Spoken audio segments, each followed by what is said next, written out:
दोस्तों, आज की कहानी है जब पत्नी ने कहा पति अब तू मेरे काबिल नहीं हो, तब पति ने उठाया कदम। कहानी अगर पसंद आए तो वीडियो को लाइक और सब्सक्राइब जरूर करना। दिन के 11 बज चुके थे और सनी अभी भी गहरी नींद में सोया था। आजकल उसकी शाम की शिफ्ट चल रही है, इसलिए सुबह जल्दी उठने की परवाह नहीं होती। वैसे भी बीबी सोनी 2 दिन पहले ही मायके गई है। अभी कम से कम 15-20 दिन से तो वह बीबी की चिक चिक से भी आजाद था। सोनी घर में होती है तो उसे जल्दी उठकर व्यायाम के लिए जाने की जिद करती है। वैसे सनी कभी उसकी सुनता नहीं। सनी हमेशा से अपनी मर्जी का मालिक रहा है। उसकी माँ ने भी बचपन से उसे यही सिखाया था। कितनी दफा वह सोनी को माँ की बात कह चुका है कि मर्द घर का मालिक होता है और औरत उसकी गुलाम। घर कैसे चलाना है इसका फैसला मर्द करता है। औरत कभी भी मर्द को आज्ञा नहीं दे सकती, मगर उसे मर्द की आज्ञा माननी जरूर चाहिए। ऐसी बातें सुनकर सोनी चुप रह जाती और वह हंसता हुआ अपने मन की करने लगता। दरवाजे पर दस्तक हुई तो सनी को उठना पड़ा। दरवाजा खोला तो सामने कुरियर वाला खड़ा था। सर, आपका कुरियर। उसके हाथ में एक लिफाफा था। सनी ने लिफाफा खोला तो भौचक्का रह गया। यह तो वकील का नोटिस था जिसे सोनी द्वारा भिजवाया गया था। हड़बड़ाते हुए सनी ने नोटिस पढ़नी शुरू की। यह तलाक का नोटिस था जिसमें लिखा हुआ था, श्रीमान सनी महाजन, यह नोटिस आपके नाम हमारी मुवक्किल सोनी कपूर द्वारा भेजा गया है। हमारी मुवक्किल सोनी निम्न बातों पर आपको गौर कराना चाहती है। उन्होंने कर्म से कुछ घटनाओं का विवरण लिखा है कि आपकी जायदादियों ने उनके अधिकार छीने और वे घरेलू हिंसा का शिकार हुए। ऐसी तमाम घटनाओं के मद्देनजर वे आपसे जाजिज आ चुकी है और छुटकारा पाना चाहती है। नोटिस में विस्तार से कुछ घटनाओं का वर्णन था। ये घटनाएं सनी के पुरुषवादी रवैये की पोल खोल रही थी। सोनी ने कर्म से ये घटनाएं लिखी थी। मिस्टर सनी महाजन, यानी मानवीय पति महोदय, आपको हमारी शादी के करीब 1 सप्ताह बाद की वह रात तो याद ही होगी। लॉकडाउन से 1 महीना पहले वैलेंटाइन डे के दिन जब हम हनीमून पर मनाली गए थे, तो उस दिन मैंने अपनी बहन द्वारा दिए गए तोहफे को खोला था। बहन ने चुपके से मेरे बैग में एक ड्रेस रख दी थी और मैं उसे पहनकर तैयार हो गई। ड्रेस कहीं से भी बेकार नहीं लग रही थी। स्लीवलेस जरूर थी मगर भद्दी नहीं थी। उस ड्रेस को पहनकर खुशी खुशी मैं अपने कमरे से बाहर निकली। आपने बुरा सा मुंह बनाया, अपने हाथ में पकड़ा हुआ अखबार नीचे फेंका और झकझोरते हुए मुझे यह कहते हुए वापस बाथरूम में धकेल दिया कि ऐसी ड्रेस पहनकर साथ चलने की बात सोचना भी मत। उस वक्त मुझे ऐसा लगा था जैसे मेरे वजूद पर ही सवाल खड़ा किया गया हो। क्या मुझे अपनी पसंद के कपड़े पहनने का हक भी नहीं मिलना चाहिए? क्या अपने हनीमून पर अपने पति के साथ भी मैं वेस्टर्न ड्रेस नहीं पहन सकती? नोटिस में एक और घटना का विवरण था। सोनी ने हिंसा का आरोप लगाते हुए एक दिन क्या हुआ था इस बारे में विस्तार से लिखा था। उस दिन मेरी तबीयत ठीक नहीं थी। मुझे उठने में देर हो गई। आप तो मेरे उठाने पर ही उठते हो, इस वजह से आपको ऑफिस जाने में देर हो गई। मैंने तबीयत खराब में भी जल्दी जल्दी नाश्ता बनाया, मगर आप झल्लाते हुए ऑफिस गए। शाम तक मुझे 102 डिग्री बुखार हो चुका था। मैंने फोन करने की सोची, फिर रुक गई कि आपका मूड सही नहीं। मैं दवा खाकर पूरे दिन सोई रही। शाम को दरवाजे की घंटी लगातार तेज आवाज में बजती सुन मैं हड़बड़ा कर उठी और चक्कर खाकर गिर पड़ी। किसी तरह लड़खड़ाते हुए मैंने दरवाजा खोला। मेरी तरफ एक पल को भी देखे बगैर आपने मुझे धक्का दिया और चिल्लाते हुए घर में घुसे। अपना बैग बिस्तर पर पटकते हुए चीखने लगे। दरवाजा खोलने में इतनी देर लगती है, पता नहीं क्यों पूरे दिन बिस्तर तोड़ती रहती है। मैं थका हार कर ऑफिस से लौटता हूँ और एक तुम हो कि दरवाजा भी नहीं खुलता। अम्मू क्या देख रही हो, पानी लाओ। उस वक्त मुझे खुद पर कितना तरस आया यह केवल मैं ही जानती हूँ। तुमने एक नज़र भी मेरे मलिन पड़े चेहरे की तरफ नहीं डाली। मेरी तकलीफ तुम्हें दिखाई ही नहीं दी। तुमने यह सोचने की कोशिश भी नहीं की कि मैं आज इतनी सुस्त क्यों हो रही हूँ। तुम्हारे लिए मैंने चाय बनाई, मगर खाना बनाने की हिम्मत नहीं हुई। तुम्हें कुछ कहने का भी दिल नहीं किया। मैं जाकर सो गई और तुमने रात में खाना ना मिलने पर फिर से हंगामा कर दिया। मेरा हाथ पकड़कर खींचते हुए तुम थप्पड़ लगाने ही वाले थे, मगर हाथ गरम देखकर रुक गए। यह कैसा रिश्ता है हमारा, जहाँ पति को अपनी पत्नी की तकलीफ भी नहीं दिखती। यह बात अलग है कि अगले दिन से ही लॉकडाउन हो गया और तुम मुझे चाय ब्रेड खिलाने के लिए घर में थे। अगर आज सोचती हूँ कि यदि उस समय मुझे वायरल बुखार के बजाय कोरोना हुआ होता तो तुम मेरी क्या हालत करते। इस दिन मैंने तुमसे बिना पूछे घर के पर्दे बदल दिए थे, जिन्हें कुछ दिन पहले ही खरीदे थे। तुमने उन पर सरसरी नजर डाली और कोने में पटक दिया। मुझ पर चिल्लाते हुए तुमने कहा था, इतने चटकीले रंग के पर्दे मेरे घर में नहीं लगेंगे। उस दिन मैं पूछना चाहती थी कि क्या यह घर केवल तुम्हारा है? मैं यहाँ मेहमान हूँ, यह मेरा घर नहीं। मगर हमेशा की तरह मुझे तुमसे कुछ भी पूछने या बताने की इच्छा नहीं हुई। मैं अपने कमरे में जाकर बैठ गई। मेरी आंखें छलछला आई थी, मगर तुम अपने अहम के नशे में गुम थे।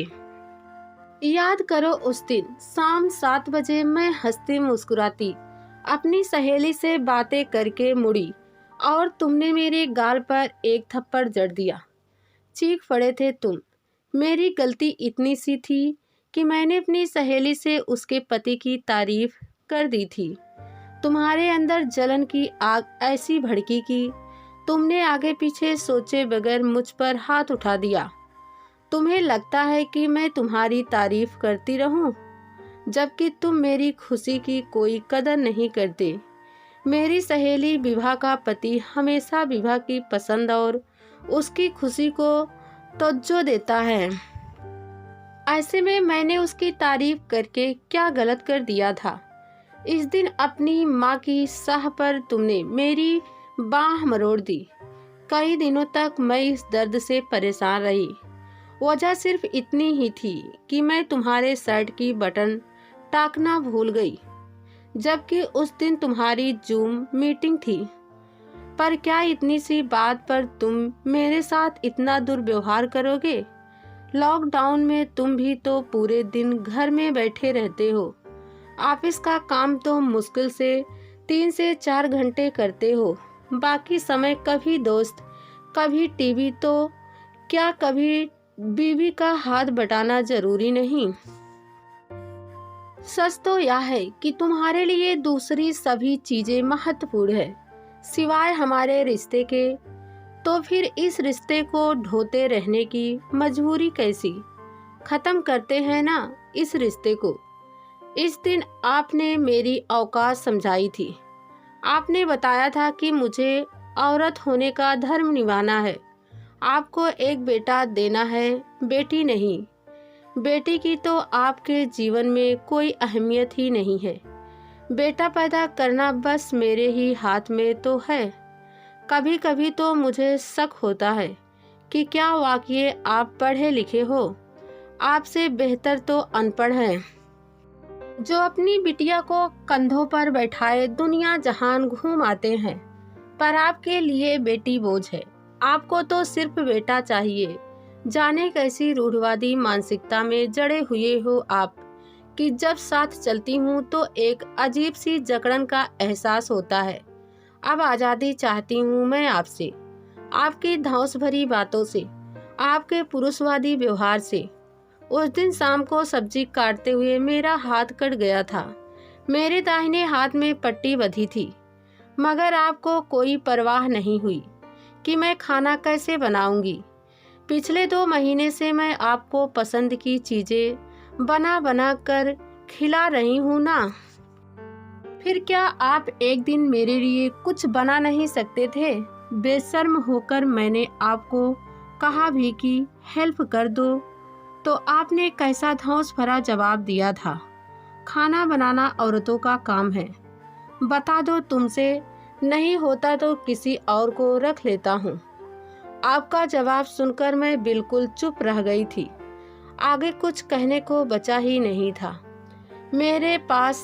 मैंने सोचा था कि लॉकडाउन के इस समय में आपके साथ ज़्यादा वक्त बिता पाऊंगी, ज़्यादा बेहतर ढंग से समझ सकूंगी, आपको ज़्यादा करीब आ पाऊंगी।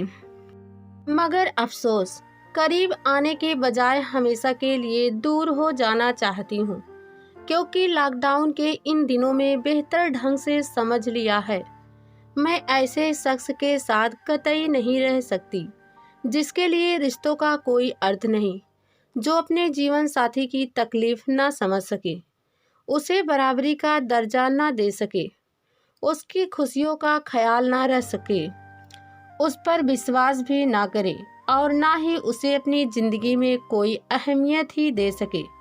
सनी बिस्तर पर लुढ़क गया, कागज छूटकर नीचे जा गिरा। उसे आज रोशनी भी चुभने लगी थी। उसने जल्दी से अपने चेहरे को तकिए से ढक लिया। आज पहली दफा किसी ने उसे आईना दिखाया था और अपनी सूरत देखकर उसे शर्म आ रही थी। उसे सोनी के साथ बिताए एक एक पल याद आने लगे थे। वह पल जब सोनी को जी भर का प्यार किया था उसने, वह पल जब सोनी के साथ ने जीवन आनंद से भर दिया था। उसे याद आ रहा था कैसे सुबह से शाम तक सोनी उसके और घर के कामों में लगी रहती थी। सोनी को तो हमेशा मुस्कुराने की आदत थी, तो क्या वाकई वह इतना स्वार्थी और घमंडी था जिसने सोनी की हंसी छीन ली? सनी बार बार उस कागज में लिखी बातें पढ़ने लगा। उसमें लिखी हर घटना उसकी आंखों के आगे सजीव हो उठी। वाकई सोनी ने जो भी लिखा था वह 100% सही था, मगर जब घटनाएं हो रही थी उस वक्त सनी ने कभी भी सोनी की नज़रों से नहीं सोचा था। सोनी जो उसकी जीवन साथी है कितनी दुखी थी और सनी को इस बात का एहसास भी नहीं था। उसने कभी यह सोचा ही नहीं था कि सोनी इस तरह सब कुछ छोड़कर भी जा सकती है। उसे तो सोनी की आदत हो गई थी, उसके बिना घर में कितना अकेला हो जाएगा। एक छोड़ा हुआ पति कहलाएगा, दोस्त पीठ पीछे उसका मजाक उड़ाएंगे। ऐसे कितनी ही बातें सनी के जेहन में घूमने लगी। सोनी के यूं मुंह मोड़ने से उसकी जिंदगी कितनी बदल जाएगी। पहले तलाक की भागदौड़ और परेशानियां, और फिर सोनी संपत्ति में से भी तो हिस्सा मांगेगी। उसे गुजारा भत्ता भी देना पड़ेगा। तलाक के बाद दूसरी शादी के टेंशन भी रहेगी। सनी को अपना कुलीग विजय याद आया। तलाक के बाद बहुत मुश्किलों से उसे दूसरी दफा कोई ढंग की दुल्हन मिल पाई थी, मगर वह भी फ्रॉड निकली। सनी सोफे के कोने में बैठ गया। एक सीधी सादी व पढ़ी लिखी पत्नी को गंवाने के बाद कहीं वह भी परेशानियों के भंवर में न फंस जाए। सोनी में कोई कमी नहीं, यह तो सचमुच उसका खोखला घमंड था, पुरुषवादी रवैया था, जिसकी वजह से उसकी शादीशुदा जिंदगी बर्बाद होने वाली थी। सनी रात भर करवटें बदलता रहा। वह लगातार यही सोचता रहा कि सोनी को तलाक न लेने के लिए कैसे राजी किया जाए अगले दिन सुबह उठते ही उसने सोनी को फ़ोन लगाया और एक दफ़ा मिलने की इच्छा जाहिर की। किसी तरह सोनी तैयार हो गई। सोनी का मायका आगरा में था। सनी ने सुबह सुबह बस ली और इलाहाबाद से आगरा के लिए खाना हो गया। सोनी ने उसे माल में मिलने बुलाया। सोनी का हाथ थामकर सनी ने कहा, बस एक मौका दे दो मुझे सोनी, तुम्हारी हर शिकायत दूर कर दूंगा। तुम्हें खोने के एहसास ने ही मुझे मेरी औकात समझा दी है। सोनी बस एक मौका दे दो अपने पति को, फिर जो चाहे कर लेना। तुमने मुझे आईना दिखा दिया है। यकीन रखो मैं चेहरा बदल लूँगा, बस तुम्हारा साथ नहीं खो सकता। सोनी ने सोचा भी नहीं था कि सनी इस तरह उससे माफ़ी मांगेगा। एक मौका तो हर अपराधी को दिया जाता है, आपको भी दे दूंगी, पर ध्यान रखना मौके बार बार नहीं मिलते। मुस्कुराते हुए सोनी ने कहा तो सनी ने बढ़कर उसे गले से लगा लिया। सोनी के द्वारा भेजे गए नोटिस ने उसकी जिंदगी की दिशा ही बदल दी। सनी को सबक मिल चुका था कि वह तुलसीदास की रामचरितमानस की चौपाइयों पर भरोसा करके सुखी जिंदगी नहीं जी सकता। सोनी उनमें से नहीं है जो सिर पर पल्लू ढांककर प्रवचनकर्ताओं की उलूल जुलूल बातें मान ले। वह एक बराबरी का हक रखने वाली पत्नी है, ताड़न की अधिकारी नहीं।